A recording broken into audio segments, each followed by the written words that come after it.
ಜಯಶ್ರೀ ಗುರುದೇವ್ ರೀತಿ ಕಂಟ್ರೋಲ್ ಮಾಡ್ತಾ ಹೋಗುತ್ತೆ ಅಂತ ಇಲ್ಲಿ ಮೇಜರ್ ಆಗಿ ಎರಡು ಇನ್ಸ್ಟ್ರೂಮೆಂಟ್ಸ್ ನೋಡ್ತಾ ಹೋಗ್ತೀವಿ. Tools are instruments of the monetary policy of Reserve bank of India ಅಂತ ಅಂದಾಗ ನೀವು ಅದನ್ನು ಬರೀಬೇಕಾಗುತ್ತೆ. Instruments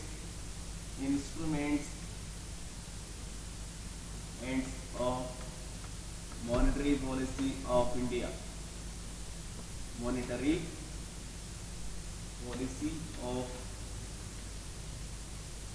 India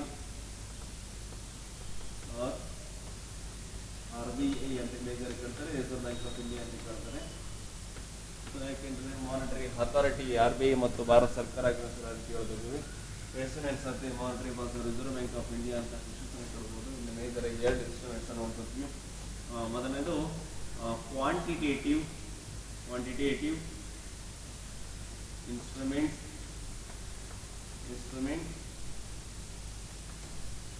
next one qualitative instruments.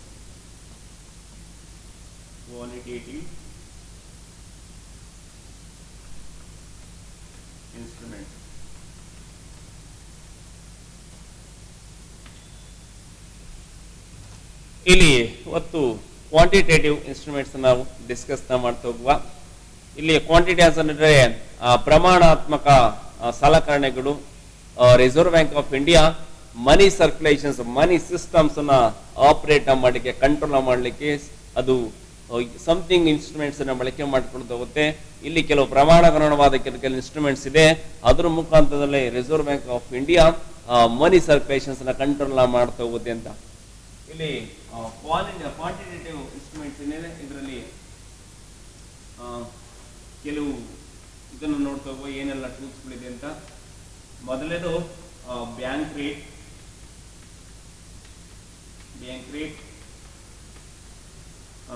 ಇದರಲ್ಲಿ ಬ್ಯಾಂಕ್ ರೇಟ್ ಅಲ್ಲಿ ನಿಮಗೆ repo rate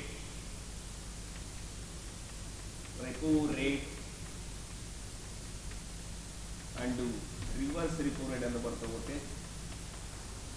reverse repo rate.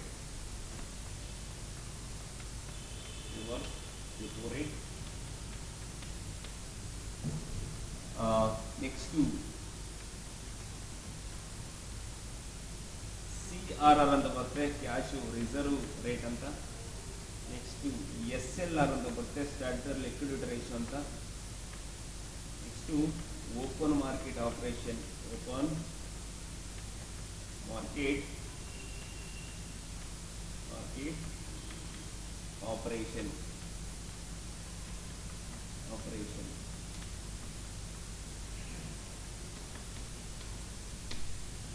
So major ಆಗಿ 4 ಟೂಲ್ಸ್ಗಳನ್ನ ನೋಡ್ತಾ ಹೋಗ್ತೀವಿ. ಕ್ವಾಂಟಿಟೇಟಿವ್ ಟೂಲ್ಸ್, ಇಲ್ಲಿ ಪ್ರಮಾಣಕ್ಕೆ ಅನುಗುಣವಾದ ಇನ್ಸ್ಟ್ರೂಮೆಂಟ್ಸ್ಗಳು reserve bank of ಇಂಡಿಯಾದ್ದು.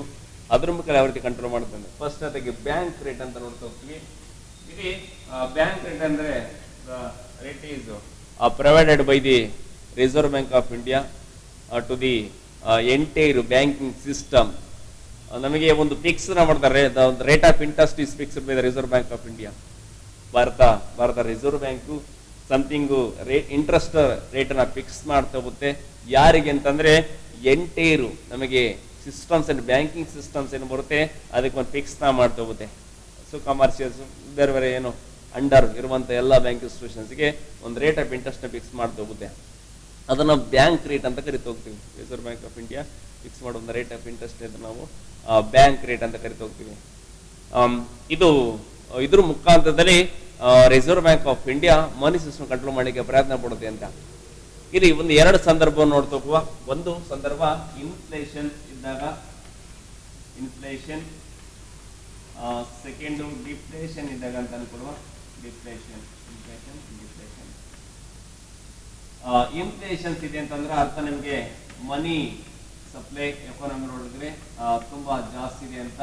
Money supply ಜಾಸ್ತಿ ಇದೆ, ಸೊ ಇನ್ಕ್ರೀಸ್ ಆಗಿರುವಂತ ಸಂದರ್ಭ ಆಗಿದೆ ಅಂತ ಅನ್ಕೊಳ್ಳಿ. ಇನ್ಕ್ರೀಸ್ ಆಗಿದೆ ಥ್ರೂ ದಿ ಬ್ಯಾಂಕ್ ರೇಟ್ ಮುಖಾಂತರ ಯಾವ ರೀತಿ ಮಾಡುತ್ತೆ ಅಂತಂದಾಗ reserve bank of India inflations ಇದೆ, ಮನಿ ಸಪ್ಲೈ ಜಾಸ್ತಿ ಇದೆ ಅಂತ ಅನ್ಕೊಳ್ಳಿ. ಅವಾಗ ಥ್ರೂ ದಿ ಬ್ಯಾಂಕ್ಗಳ ಮುಖಾಂತರ ಬ್ಯಾಂಕಿಂದ ಪೀಪಲ್ಸ್ ಏನು ಬರ್ತಾರೆ, ಪೀಪಲ್ಸ್ಗೆ ಕೊಡುವಂತ ಸಾಲ ಏನು ಲೋನ್ ಇದೆ ಅದರ ಪ್ರಮಾಣವನ್ನು ಕಡಿಮೆ ಮಾಡಬೇಕು ಅಂತ.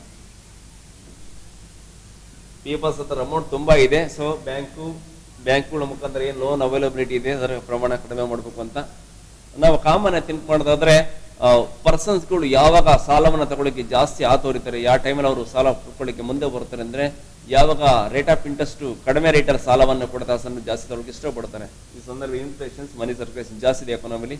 ಅವಾಗ ಏನು ಮಾಡುತ್ತೆ ಭಾರತದ ರಿಸರ್ವ್ ಬ್ಯಾಂಕು ಬ್ಯಾಂಕ್ ರೇಟ್ ಏನಿದೆ ಬ್ಯಾಂಕ್ ರೇಟ್ ಏನು ಮಾಡುತ್ತೆ ಕಡಿಮೆಯನ್ನ ಜಾಸ್ತಿ ಮಾಡ್ತಾ ಹೋಗುತ್ತೆ. ಬ್ಯಾಂಕ್ ರೇಟ್ನ ಜಾಸ್ತಿ ಮಾಡುತ್ತೆ. ಬ್ಯಾಂಕ್ ರೇಟ್ ಜಾಸ್ತಿ ಏನಾಗುತ್ತೆ ಆವಾಗ ಪರ್ಸನ್ಸ್ಗಳು ಸಾಲವನ್ನು ಪಡೆದುಕೊಳ್ಳುವ ಪ್ರಮಾಣವನ್ನು ಕಡಿಮೆ ಮಾಡ್ತಾ ಹೋಗ್ತಾರೆ. ಫಸ್ಟು ತುಂಬಾ ಕಡಿಮೆ ಇದ್ದಾಗ ಜಾಸ್ತಿ ಸಾಲ ತಗೊಂಡಿದ್ರು, ಸಡನ್ ಆಗಿ ಆಟೋಮೆಟಿಕಲಿ ಏನಾದ್ರು ಇಂಟ್ರೆಸ್ಟ್ ಜಾಸ್ತಿ ವಿಧಿಸುತ್ತೆ ಅಂತ ಅಂದ್ರೆ ಆವಾಗ ಸಾಲವನ್ನು ಪಡೆದುಕೊಳ್ಳಿಕ್ಕೆ ಹೋಗಲ್ಲ. ಸೊ ಆಟೋಮೆಟಿಕಲಿ ಮನಿ ಸರ್ಕ್ಯುಲೇಷನ್ಸ್ ಕಡಿಮೆ ಆದಾಗ ಆಗುತ್ತೆ ಅಂತ. ಸೊ ಇದು ಡಿಪ್ರೆಷನ್ ಅದಕ್ಕೆ ತದ್ವಿರುದ್ಧವಾದ ಆಕ್ಷನ್ಸ್ ತಗೊಳ್ತಾ ಹೋಗುತ್ತೆ. ಅವಾಗ ಏನ್ ಮಾಡುತ್ತೆ ತುಂಬಾ ಕಡಿಮೆ ದರದ ಸಾಲ ಕೊಡ್ಲಿಕ್ಕೆ ವ್ಯವಸ್ಥೆಯನ್ನು ಮಾಡ್ತಾ ಹೋಗುತ್ತೆ. ಯಾವಾಗ ಕಡಿಮೆ ದರದ ಸಾಲವನ್ನ ಕೊಡ್ತಾ ಹೋಗೋದು ಕಡಿಮೆ ಬಡ್ಡಿ ದರದಲ್ಲಿ, ಅವಾಗ ಹೆಚ್ಚಿನ ಪ್ರಮಾಣದಲ್ಲಿ ಪರ್ಸನ್ಸ್ಗಳು ಸಾಲ ತಗೊಳ್ತಾರೆ. ಆಗ ಎಕಾನಮಿಲಿ ಮನಿ ಸರ್ಕ್ಯುಲೇಷನ್ ಜಾಸ್ತಿ ಆಗ್ತಾ ಹೋಗುತ್ತೆ. ಅವು ಕೊಂಡುಕೊಳ್ಳುವ ಶಕ್ತಿ ಜಾಸ್ತಿ ಆಟೋಮೆಟಿಕಲಿ ಈ ಸಿಸ್ಟಮ್ಸ್ ಆಪರೇಟ್ ಮಾಡಬಹುದು ಅಂತ. ಇದು ಬ್ಯಾಂಕ್ ರೇಟ್. ಇಲ್ಲಿ ಬ್ಯಾಂಕ್ ರೇಟ್ ಅನ್ನ ನೋಡ್ತಾ ಹೋದಾಗ ನಮಗೆ ಪ್ರೆಸೆಂಟ್ 5.24 ನೋಡ್ತಾ ಅಗ್ರಿಗೇಟ್ ಆಗಿತ್ತು. ಬ್ಯಾಂಕ್ ರೇಟ್ ಯಾವ ರೀತಿ ವಿಧಿಸಿದೆ ಅಂತ 5.24 ನೋಡ್ತಾ ಇದ್ವಿ. ರೀಸೆಂಟ್ ನೋಡ್ತಾ ಹೋದಾಗ ಇಲ್ಲಿ ಎರಡು ಇನ್ನೂ ಟರ್ಮ್ಸ್ ಬರ್ತದೆ. Bank repo rate and reverse repo rate ಅಂತ. ರಿಪೋ ರೇಟ್ ಅಂತಂದ್ರೆ ಇಲ್ಲಿ RBI ವರ್ಸಸ್ ಕಮರ್ಷಿಯಲ್ ಬ್ಯಾಂಕ್ ನೋಡ್ಬೋದು. RBI ವರ್ಸಸ್ ಕಮರ್ಷಿಯಲ್ ಬ್ಯಾಂಕ್ ನೋಡ್ಬೋದಾಗ RBI ಈ ಕಮರ್ಷಿಯಲ್ ಬ್ಯಾಂಕ್ಗಳಿಗೆ ಸಾಲವನ್ನ ಕೊಡುತ್ತೆ. ಯಾವ ರೀತಿ ಸಾಲ ನಮಗೆ ಎಸ್ಪೆಷಲಿ ಶಾರ್ಟ್ ಟರ್ಮ್ ಲೋನ್ ಅಂತ ನೋಡ್ತೀವಿ. ಶಾರ್ಟ್ ಟರ್ಮ್ ಲೋನ್ ಕೊಡ್ತಾ ಹೋಗುತ್ತೆ. RBI ಕಮರ್ಷಿಯಲ್ ಬ್ಯಾಂಕ್ಗಳಿಗೆ ಕೊಡ್ತಾ ಹೋಗುತ್ತೆ. ಸೊ RBI ಕಮರ್ಷಿಯಲ್ ಬ್ಯಾಂಕಿಗೆ ಸಾಲವನ್ನ ಸಾಲ ಕೊಡುವಾಗ ಸಮಥಿಂಗ್ ರೇಟ್ ಅನ್ನ ವಿಧಿಸ್ತಾ ಆಗುತ್ತೆ. ರೇಟ್ ಆಫ್ ಇಂಟ್ರೆಸ್ಟ್ ವಿಧಿಸ್ತಾ ಆಗುತ್ತೆ. RBI ಕಮರ್ಷಿಯಲ್ ಬ್ಯಾಂಕಿಗೆ ಸಾಲ ಕೊಡುವಾಗ ಅದಕ್ಕೆ ಸಮಥಿಂಗ್ ರೇಟ್ ಆಫ್ ಇಂಟ್ರೆಸ್ಟ್ ವಿಧಿಸ್ತಾ ಹೋಗುತ್ತೆ. ಅದನ್ನ ನಾವೇಂತೀವಿ ರಿಪೋ ರೇಟ್ ಅಂತ ಕರಿತಾ ಹೋಗ್ತೀವಿ. Repo rate RBI commercial bank ವಿಧಿಸುವಂತ ಏನು ಸಾಲದ ಮೇಲಿನ ಬಡ್ಡಿ ದರ ಏನು ಬರ್ತದೆ ರಿಪೋ ರೇಟ್ ಅಂತ ಕರಿತಾ ಹೋಗ್ತೀವಿ. ಇಲ್ಲಿ ರಿವರ್ಸ್ ರಿಪೋ ರೇಟ್ ಅಂದ್ರೆ ಇದು ತದ್ವಿರುದ್ಧವಾಗಿರುವಂತದ್ದು. ಈ RBIಗೆ ಈ ಕಮರ್ಷಿಯಲ್ ಬ್ಯಾಂಕ್ಸ್ ಸಮಥಿಂಗ್ ಡೆಪಾಸಿಟ್ ಇಡ್ತಾ ಹೋಗ್ತಾರೆ. ಕಮರ್ಷಿಯಲ್ ಬ್ಯಾಂಕ್ RBI ಡೆಪಾಸಿಟ್ ಮಾಡ್ತಾ ಹೋಗುತ್ತೆ. ಕಮರ್ಷಿಯಲ್ ಬ್ಯಾಂಕ್ RBI ಡೆಪಾಸಿಟ್ ಮಾಡ್ಲಿಕ್ಕೆ ಸಮಥಿಂಗ್ ಅವ್ರಿಗೆ ಇಂಟ್ರೆಸ್ಟ್ ನ ಕೊಡ್ತಾ ಹೋಗುತ್ತೆ. RBI ಕಮರ್ಷಿಯಲ್ ಬ್ಯಾಂಕ್ ಇಂಟ್ರೆಸ್ಟ್ ನ ಕೊಡ್ತಾ ಹೋಗುತ್ತೆ. ಮೀನ್ಸ್ ಡೆಪಾಸಿಟ್ ಮಾಡ್ತೀವಿ ಅದನ್ನ ನಾವು ಕರಿತೀವಿ reverse repo rate.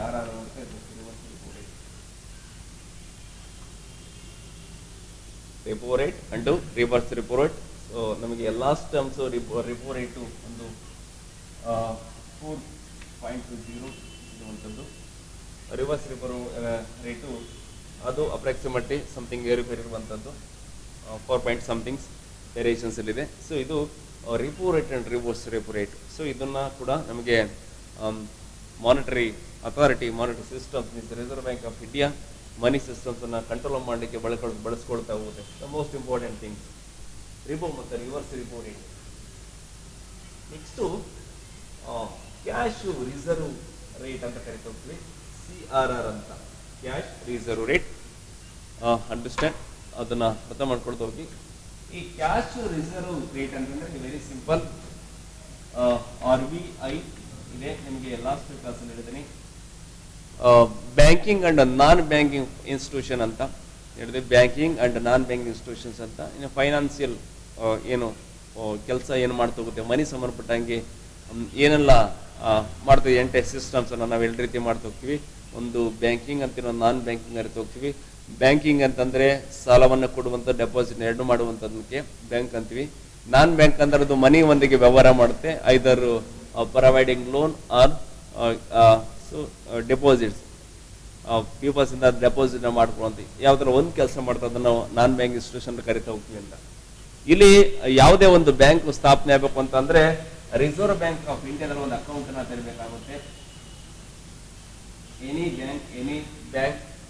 Any bank want establish, ಅದು ಏನೋ ಸ್ಥಾಪನೆ ಆಗಬೇಕು ಅಂತ ಅನ್ಕೊಂಡಾಗ ಆ ಬ್ಯಾಂಕು RBI ಒಂದು ಖಾತೆಯನ್ನು ತೆರೆಯುತ್ತೆ. ಯಾವುದೊಂದು ಕಮರ್ಷಿಯಲ್ ಬ್ಯಾಂಕ್ ಅಂತ ಅನ್ಕೊಳ್ಳಿ, ಕಮರ್ಷಿಯಲ್ ಬ್ಯಾಂಕು ಇದು RBI ಇದು ಸ್ಥಾಪನೆ ಆದಾಗ ಇದ್ರ ಒಂದು ಅಕೌಂಟ್ ನ RBI ತೆರಬೇಕಾಗುತ್ತೆ. ಅವಾಗ ಇಂತಿಷ್ಟು ಪ್ರಮಾಣದಷ್ಟು ಅಲ್ಲಿ ಅಮೌಂಟ್ ನ ಡೆಪಾಸಿಟ್ ಮಾಡಬೇಕಾಗುತ್ತೆ. ಒಂದಿಷ್ಟು ಪ್ರಮಾಣದ್ದು ಅದ್ರದೊಂದು ಟರ್ನ್ ಓವರ್ ಒಂದು 100 crores ಇದೆ ಅಂತಂದಾಗ 100 crores ಅಲ್ಲಿ ಪರ್ಸೆಂಟ್ ನಲ್ಲಿ ಡೆಪಾಸಿಟ್ ಮಾಡಬೇಕು. ಸಮಥಿಂಗ್ ರೂಲ್ಸ್ ಇರುವಂತದ್ದು Reserve bank of India rules. ಅದನ್ನ ನಾವು ಕ್ಯಾಶ್ ರಿಸರ್ವ್ ರೇಟ್ ಅಂತ ಕರಿತಾ ಹೋಗ್ತೀವಿ. ಒಂದು bank, any kinds of banks want to establish and which have some amount of deposits in Reserve bank of India RBI ನಡೆಯಬೇಕಾಗುತ್ತೆ. So ನಾವು cash reserve rate ಅಂತ ಕರಿತಾ ಹೋಗ್ತೀವಿ. ಅಟ್ ಪ್ರೆಸೆಂಟ್ ಅದು ಸಮಥಿಂಗ್ ವೇರಿಯೇಷನ್ಸ್ ಆಗ್ತಾ ಹೋಗುತ್ತೆ. ಅಟ್ ಪ್ರೆಸೆಂಟ್ ಅದನ್ನ just 3% ಅಷ್ಟು ನೋಡ್ತೀವಿ. ಒಂದು 100 crores ಅದ್ರ ಅಸೆಟ್ಸ್ ಇದೆ ಅಂತಂದಾಗ ಜಸ್ಟ್ ಒಂದು 3 ಕೋಟಿ ಅಷ್ಟು ಅದು RBI ಡೆಪಾಸಿಟ್ ಮಾಡ್ಕೋಬಹುದು. ಅದು ಸಮಥಿಂಗ್ ವೇರಿಯೇಷನ್ಸ್ ಆಗ್ತಿರುತ್ತೆ. ಲಾಸ್ಟ್ ಟೈಮ್ ಸ್ವಲ್ಪ 4% ಇತ್ತು, ಈಗ 3% ಬಂದಿದ್ದನ್ನ ಕ್ಯಾಶ್ ರಿಸರ್ವ್ ರೇಟ್ ಅಂತ ಕರಿತಾ ಹೋಗ್ತೀವಿ. ಅದು ಎನಿ ಬ್ಯಾಂಕ್ಸ್ ಅದು ಕ್ಯಾಶ್ ರಿಸರ್ವ್ ರೇಟ್. ಇದನ್ನು ಕೂಡ ಮಾನಿಟರಿ ಸಿಸ್ಟಮ್ಸ್ ಆಪರೇಟ್ ಮಾಡಲಿಕ್ಕೆ ಬಳಕೆನ ಮಾಡ್ತಾ ಹೋಗುತ್ತೆ.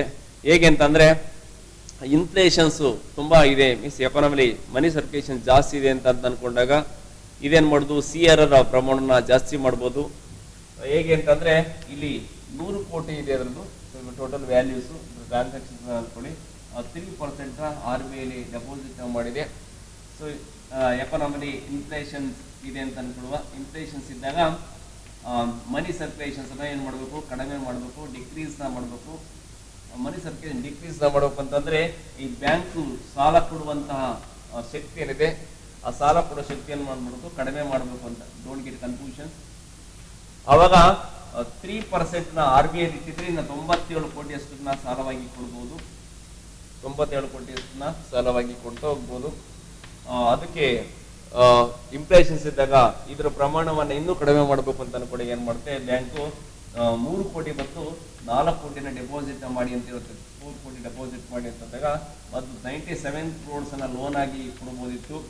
ಈ ಸಂದರ್ಭದಲ್ಲಿ 97 crores ಕೊಡಕ್ಕಾಗಲ್ಲ, ಯಾಕೆಂದ್ರೆ 4% ಅಲ್ಲಿ ಇಟ್ಟಿದ್ದಾರೆ, ಅದು 96%. ಸೊ 96 crores ಮಾತ್ರ ಸಾಲ ಕೊಡ್ತಾ ಹೋಗ್ಬೋದು.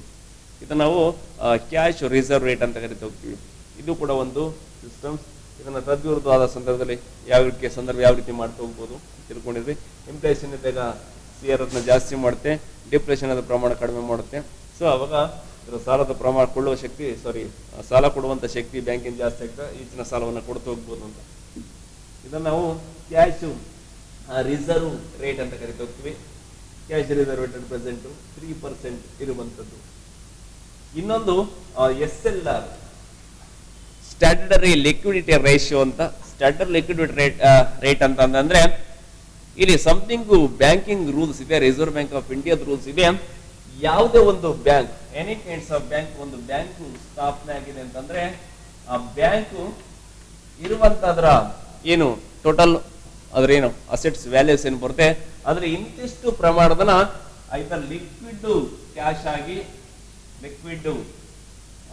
ಆಗಿರ್ಬೋದು, ಅಥವಾ ಯಾವ್ದೊಂದು ಬಾಂಡು ಅಥವಾ ಶೇರ್ಸ್ ಅಥವಾ ಪ್ರೀಸಿಯಸ್ ಮೆಟಲ್ ಯಾವ್ದು ರೂಪದಲ್ಲಿ ಅದನ್ನ ಆಗಿ ರಿಸರ್ವ್ ಆಗಿ ಇಡಬೇಕಾಗತ್ತೆ. ಅದೇ ಸೊ ಅದೇ ಅಕೌಂಟ್ ಅಲ್ಲಿ ಬ್ಯಾಂಕ್ ಅಂತಂದ್ರೆ ಯಾವ್ದೊಂದು SBI ಇದೆ, ಯಾವ್ದೊಂದು ಬ್ರಾಂಚ್ ಇದೆ ಅಂತಂದ್ರೆ ಆ SBI ಯಾವ್ದು ಬ್ರಾಂಚ್ ಏನಿದೆ ಅದು ಇಂತಿಷ್ಟು ಪ್ರಮಾಣದ ಅಮೌಂಟ್ ಅದನ್ನ ಬಳಕೆ ಮಾಡಂಗೆ ಸಾಲವನ್ನ ಕೊಡುವಾಗಿಲ್ಲ. ಅದನ್ನ ಸೊ ಸಂದಿಗ್ಧ ಪರಿಸ್ಥಿತಿಯಲ್ಲಿ ಯೂಸ್ ಆಗ್ಲಿಕ್ಕೆ ಬೇರೆ ಬೇರೆ ಪರ್ಪಸ್ ಕಂಟ್ರೋಲ್ ಮಾಡ್ಕೊಳ್ಳಿಕ್ಕೆ ಮಾಡ್ಕೊಂಡಿದೆ. ಒಂದು ಇಂತಿಷ್ಟು ಪ್ರಮಾಣದ ಅಮೌಂಟ್ ಅನ್ನ ಆ ಬ್ಯಾಂಕ್ ಹಾಗೆ ಇಟ್ಕೊಳ್ಬೇಕಾಗುತ್ತೆ. ಮತ್ತೆ ಯಾವ್ದು ರೂಪದಲ್ಲಿ ಐದ ಲಿಕ್ವಿಡ್ ಕ್ಯಾಶ್ ಇಲ್ಲ ಬಾಂಡ್ ರೂಪದಲ್ಲೋ ಅಥವಾ ಪ್ರೆಷಿಯಸ್ ಮೆಟಲ್ ರೂಪದಲ್ಲಿ ಅದ್ರ ರೂಪದಲ್ಲಿ ಅದಾಗಿ ಇಟ್ಕೊಳ್ಬೇಕಾಗುತ್ತೆ. ಇದು ಎಷ್ಟವರೆಗೆ ಅದಕ್ಕೆ ಪಾಸಿಬಿಲಿಟೀಸ್ ಅಂದ್ರೆ ಅಪ್ ಟು 40% ಕೂಡ ಅದನ್ನ ನಾವು ಬದಲಾವಣೆ ಮಾಡ್ಕೋಬಹುದು. 40% ಕೂಡ ಅದನ್ನ ಬದಲಾವಣೆಯನ್ನು ಮಾಡ್ಕೊಳ್ಬಹುದು. ಈಗ ಲಾಸ್ಟ್ ಟೈಮ್ಸ್ 23% ಇತ್ತು, 19 ಪಾಯಿಂಟ್ ಸಮಥಿಂಗ್ ಇತ್ತು. ಇವಾಗ ಅದೇನಾಗಿದೆ 18% ಆಗಿದೆ. 18% ಅಷ್ಟು ನಮಗೆ SLR ಇರುವಂತದ್ದು. ಅದರ ಅರ್ಥ 100 ಕೋಟಿ 100 crores ಅದರ ಟೋಟಲ್ ವ್ಯಾಲ್ಯೂಸ್ ಇದೆ ಒಂದು ಬ್ಯಾಂಕಿಂಗ್ ಅಂತ ಅಂದಾಗ ಅದರಲ್ಲಿ 18 ಕೋಟಿಯಷ್ಟು ವ್ಯಾಲ್ಯೂ ಇರುವಂತಹ ಅಮೌಂಟ್ ಅನ್ನ ಅದು ಲಿಕ್ವಿಡ್ ಕ್ಯಾಶ್ ಆಗಿ ಅಥವಾ ಪ್ರೀಶಿಯಸ್ ಮೆಟಲ್ ಗೋಲ್ಡ್ ಅಥವಾ ಬೇರೆ ಬೇರೆ ಆರ್ನಮೆಂಟ್ಸ್ ರೂಪದಲ್ಲಿ ಅಥವಾ ಬಾಂಡ್ಸ್ ಗಳ ಮುಖಾಂತರದಲ್ಲಿ ಹಾಗೆ ರಿಸರ್ವ್ ಆಗಿ ಅದೇ ಖಾತೆಯಲ್ಲಿ ಇಟ್ಕೊಳ್ಬೇಕಾಗುತ್ತೆ. 18 crores ಅಲ್ಲಿ ಇದೆ ಅಂತಂದ್ರೆ 100ರಲ್ಲಿ ಇನ್ನ ರಿಮೈನಿಂಗ್ ಪಾಯಿಂಟ್ ಏನು 82 ಕೋಟಿ 82 crores ಏನಿದೆ 82 crores ಅನ್ನ ಅದು ಕಸ್ಟಮರ್ಸ್ ಗೆ ಸಾಲವನ್ನ ಕೊಡ್ಲಿಕ್ಕೆ ಅದು ಬಳಕೆಯನ್ನ ಮಾಡ್ಕೊಳ್ತಾ ಹೋಗ್ಬೋದು. ಇದು ನಾವು ಸ್ಟ್ಯಾಂಡರ್ಡ್ ಲಿಕ್ವಿಡಿಟಿ ರೇಟ್ ಅಂತ ಕರಿತಾ ಹೋಗ್ತೀವಿ. ಇದನ್ನು ಕೂಡ ಬೇರೆ ಬೇರೆ ಸಂದರ್ಭ ಬೇರೆ ಬೇರೆ ಬಳಸ್ಕೊಳ್ತಾ ಹೋಗ್ಬೋದು. ಇಲ್ಲಿ ಫಾರ್ ಎಕ್ಸಾಂಪಲ್ ಇನ್ಫ್ಲೇಷನ್ಸ್ ಇದೆ ಎಕಾನಮಿ ಒಳಗೆ ಅಂತ ಅಂದಾಗ ಮನಿ ಸರ್ಕ್ಯುಲೇಷನ್ ಜಾಸ್ತಿ ಇದೆ ಅಂತ ಅಂದಾಗ ಏನ್ ಮಾಡ್ಬೋದು, ಸ್ಟ್ಯಾಂಡರ್ಡ್ ಲಿಕ್ವಿಡಿಟಿ ರೇಟ್ ಏನಿದೆ ಅದನ್ನ ಪ್ರಮಾಣವನ್ನ RBI ಜಾಸ್ತಿಯನ್ನ ಮಾಡ್ತಾ ಹೋಗ್ಬೋದು. ಒಂದು 18% ಇರೋದನ್ನ ತೆಗೆದುಬಿಟ್ಟು ಒಂದು 25% ಮಾಡ್ಬೋದು. 18-25% ಮಾಡಿದಾಗ ಸಾಲ ಕೊಡುವ ಪ್ರಮಾಣ 82 ಕೋಟಿ ಇದ್ದು ಯಾವ 25% ಮಾಡುತ್ತೋ ಆವಾಗ 75 ಕೋಟಿ ಮಾತ್ರ ಬರುತ್ತೆ. ಯಾವಾಗ ಬ್ಯಾಂಕ್ಗಳ ಸಾಲ ಕೊಡುವ ಶಕ್ತಿ ಕಡಿಮೆ ಆಗುತ್ತೆ, ಅದು ಕಡಿಮೆ ಪ್ರಮಾಣದಲ್ಲಿ ಪೀಪಲ್ಸ್ಗೆ ಸಾಲವನ್ನ ಕೊಡ್ತಾ ಹೋಗುತ್ತೆ, ಆಟೋಮೆಟಿಕ್ ಎಕಾನಮಿ ಮನಿ ಸರ್ಕ್ಯುಲೇಷನ್ ಕಡಿಮೆ ಆಗ್ತಾ ಹೋಗುತ್ತೆ. ಅದಕ್ಕೆ ತದ್ವಿರುದ್ಧವಾಗಿ ಏನಾದ್ರೂ ಡಿಪ್ಲೇಷನ್ಸ್ ಇದೆ ಅಂತಂದ್ರೆ ಆ ಡಿಪ್ಲೇಷನ್ಸ್ ಇದ್ದಾಗ ಏನ್ ಮಾಡ್ಬೋದು, ಅದಕ್ಕೆ ತದ್ವಿರುದ್ಧ ಆಕ್ಷನ್ಸ್ ತಗೊಳ್ತಾ ಹೋಗ್ಬೋದು. 18 ಏನೇ SLR ಇದೆ ಅದನ್ನ ಒಂದು ಇನ್ನೂ ಕಡಿಮೆ ಮಾಡೋದು 10% ಮಾಡ್ಬೋದು. ಯಾವಾಗ 10% ಮಾಡುತ್ತೆ 10% ಮಾಡಿದಾಗ 90 ಕೋಟಿಯಷ್ಟು ಸಾಲವನ್ನ ಕೊಡುವ ಒಂದು ಶಕ್ತಿ ಬರ್ತಾ ಹೋಗುತ್ತೆ. ಆವಾಗ ಪೀಪಲ್ಸ್ಗೆ ಸಾಲವನ್ನ ಕೊಡ್ತಾ ಹೋಗುತ್ತೆ, ಆವಾಗ ಎಕಾನಮಿಲಿ ಮನಿ ಸರ್ಕ್ಯುಲೇಷನ್ ಜಾಸ್ತಿ ಆಗ್ತಾ ಹೋಗುತ್ತೆ. ಇದು ನಮಗೆ these are the instruments especially major ಆಗಿ ಈ ಸಿಸ್ಟಮ್ಸ್ ಆಪರೇಟ್ ಮಾಡ್ಲಿಕ್ಕೆ ಇರುವಂತದ್ದು ಅಂತ. ಇನ್ನೊಂದು ಲಾಸ್ಟ್ ಇನ್ಸ್ಟ್ರೂಮೆಂಟ್ಸ್ ಅಂದ್ರೆ open market operation. Most important open market operation ಅಂದ್ರೆ ತುಂಬಾ ಅನಿವಾರ್ಯ ಸಂದರ್ಭದಲ್ಲಿ ಸಂದಿಗ್ಧ ಪರಿಸ್ಥಿತಿಯಲ್ಲಿ ಅದನ್ನ ಬಳಸ್ಕೊಳ್ತಾ ಹೋಗುತ್ತೆ. ಏಕೆಂತಂದ್ರೆ ಒಂದು ದೇಶಕ್ಕೆ ತುಂಬಾ ಎಮರ್ಜೆನ್ಸಿ ತುಂಬಾ ಫಂಡ್ ನೀಡಿದೆ, ಅಗತ್ಯ ಇದೆ ಅಂತ ಅನ್ಕೊಳ್ಳಿ, ಸಾಲ ಬೇಕಿದೆ ಅಂತ ಅನ್ಕೊಳ್ಳಿ, ಅವಾಗ ಏನ್ ಮಾಡ್ಬೋದು, ಸಡನ್ ಆಗಿ ಆ ಸಂದರ್ಭ ತುಂಬಾ ಅಗತ್ಯ ಇದೆ, ಜೊತೆಗೆ ಸಿಮಿಲರ್ ಆಗಿ ಎಕಾನಮಿ ಮನಿ ಸರ್ಕ್ಯುಲೇಷನ್ ತುಂಬಾ ಜಾಸ್ತಿ ಇದೆ ಅಂತ ಅನ್ಕೊಳ್ಳಿ, ಅದನ್ನ ಕಂಟ್ರೋಲ್ ಮಾಡಬೇಕು. ಅವಾಗ ಏನ್ ಮಾಡುತ್ತೆ ಅಂದರೆ ಪೀಪಲ್ಸ್ ಇರುವಂತ ಪ್ರಮಾಣ ಏನಿದೆ, ಅಮೌಂಟ್ ಸರ್ಕ್ಯುಲೇಷನ್ಸ್ ಏನಿದೆ, ಸಪ್ಲೈ ಏನಿದೆ ಅದನ್ನ ಕಡಿಮೆ ಮಾಡಬೇಕು. ಅವಾಗ ಆಫರ್ಸ್ ಕೊಡ್ತಾ ಹೋಗುತ್ತೆ. ಪೀಪಲ್ಸ್ ಏನ್ ಆಫರ್ಸ್ ಅಂತಂದ್ರೆ, ನೀವು ಇಂತಿಷ್ಟು ಅಮೌಂಟ್ ನಮಗೆ ಕೊಟ್ಟ ಅದಕ್ಕೆ ಒಂದು ಬಾಂಡ್ ಅನ್ನ ಕೊಡ್ತಾ ಹೋಗ್ತೀವಿ, ಇನ್ ಫ್ಯೂಚರ್ಸ್ ಇಷ್ಟು ಇಂಟ್ರೆಸ್ಟ್ ವಿಧಿಸ್ತಾ ಹೋಗ್ತೀವಿ ಅನ್ಕೊಂಡು ಹೇಳ್ತಾ ಹೋಗುತ್ತೆ. ಈ ಡೈರೆಕ್ಟ್ ಆಗಿ ಓಪನ್ ಮಾರ್ಕೆಟ್ ಅಲ್ಲಿ ಪೀಪಲ್ಸ್ ಇಂದ ಇರುವಂತ ಇನ್ಕಮ್ಸ್ ಇರುವಂತ ಸೋರ್ಸ್ ಏನ್ ಅದನ್ನ ಕಲೆಕ್ಟ್ ಮಾಡ್ಕೊಳ್ತಾ ಹೋಗುತ್ತೆ. ಅವು ಯಾವಾಗ ಈ ತರ ಒಂದು ಆಮಿಷವನ್ನ ಕೊಡ್ತಾ ಹೋಗ್ತಾರೆ, ಆ ಬಾಂಡ್ಸ್ ಏನ್ ಕೊಡ್ತಾ ಹೋಗ್ತಾರೆ, ಅವಾಗ ತುಂಬಾ ಪೀಪಲ್ಸ್ಗಳು ಅದನ್ನ ಅಮೌಂಟ್ ಅನ್ನ ಲಿಕ್ವಿಡ್ ಕ್ಯಾಶ್ ಏನದನ್ನ ಸರ್ಕಾರಕ್ಕೆ ಕೊಡೋದಕ್ಕೆ ಬಾಂಡ್ ಅನ್ನ ಪಡ್ಕೊಳ್ತಾ ಹೋಗ್ತಾರೆ. ಯಾವಾಗ ಈ ರೀತಿ ಆಗ್ತಾ ಹೋಗುತ್ತೆ, ಆಟೋಮೆಟಿಕಲಿ ಎಕಾನಮಿಲಿ ಮನಿ ಸರ್ಕ್ಯುಲೇಷನ್ ಕಡಿಮೆ ಆಗ್ತಾ ಹೋಗುತ್ತೆ. ಇದನ್ನ ಓಪನ್ ಮಾರ್ಕೆಟ್ ಆಪರೇಷನ್ ಅಂತ ಕರಿತಾ ಹೋಗ್ತೀವಿ. ಸೊ ಅದೇನಾದ್ರು ಬೇರೆ ತದ್ವಿರುದ್ಧ ಸಂದರ್ಭ ಬಂದಾಗ ಆ ಬಾಂಡ್ಸ್ ಏನ್ ಮಾಡಬಹುದು, ಪೀಪಲ್ಸ್ ಅಗೈನ್ ಮತ್ತೆ ಪೀಪಲ್ಸ್ ಪರ್ಚೇಸ್ ಮಾಡಬಹುದು. ಏನ್ ಬಾಂಡ್ ಅನ್ನ ಏನ್ ಕೊಟ್ಟಿದ್ರೆ ಅದರ ಬಾಂಡ್ ಇಸ್ಕೊಂಡ್ಬಿಟ್ಟು ಅಗೇನ್ ಮತ್ತೆ ಮನಿನ ಅವರಿಗೆ ಲಿಕ್ವಿಡ್ ಕ್ಯಾಶ್ ಅನ್ನ ಕೊಟ್ಟಾಗ ಮತ್ತೆ ಎಕಾನಮಿಲಿ ಮನಿ ಸರ್ಕ್ಯುಲೇಷನ್ ಜಾಸ್ತಿ ಆಗ್ತಾ ಹೋಗುತ್ತೆ. ಇದು ನಾವು ಓಪನ್ ಮಾರ್ಕೆಟ್ ಆಪರೇಷನ್ ಅಂತ ಕರಿತಾ ಹೋಗ್ತೀವಿ. ದೀಸ್ ಆರ್ ದಿ ಏನು quantitative instruments of the reserve bank of India. ಇದರ ಮುಖಾಂತರದಲ್ಲಿ ಯಾವ ರೀತಿಯಾಗಿ ಮನಿ ಸಿಸ್ಟಮ್ಸ್ ಅನ್ನ ಕಂಟ್ರೋಲ್ ಮಾಡುತ್ತೆ ಅನ್ನೋದನ್ನ ಡಿಸ್ಕಸ್ ಮಾಡಿದ್ವಿ. ಇನ್ನು next in the important qualitative instruments of the Reserve Bank of India, the monetary policy, ಅದನ್ನ ನೆಕ್ಸ್ಟ್ ಕ್ಲಾಸ್ ಅಲ್ಲಿ ಡಿಸ್ಕಸ್ ಮಾಡ್ತಾ ಹೋಗುವ. Thank you.